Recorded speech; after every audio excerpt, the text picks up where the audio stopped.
এরকম ডাল দিয়ে ডাল পুরি বানাবো। এখন পুরটা বানিয়ে নিচ্ছি আমি।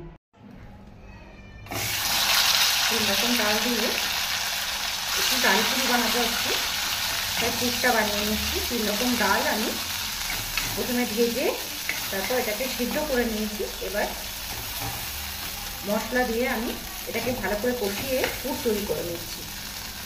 ডালের সাথে একটু আদা লঙ্কা আর লবণ মিক্সড করে এটা ভালো করে পুরটা তৈরি করে নিচ্ছি। ঝুরঝুরে হবে। এটার মধ্যে বেশ কিছুটা করে পুর দিয়ে আমি মুখটা বন্ধ করে বেলে নেব।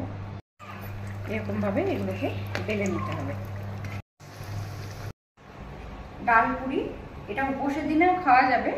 হ্যাঁ, উপোসে যেহেতু সিন্নি নারায়ণের সিন্নি ভোগ দেওয়ার সময় এরকম এই ময়দা দেয়, এই ময়দা দিয়ে এটা তৈরি করেছি। আর নিরামিষ ঘুগনি, এটা উপোসের দিনেও খাওয়া যাবে। এটা বানিয়ে দেখবেন, যদি ভালো লাগে তাহলে লাইক করবেন, শেয়ার করবেন, কমেন্ট করবেন, সাবস্ক্রাইব করবেন চ্যানেলটাকে।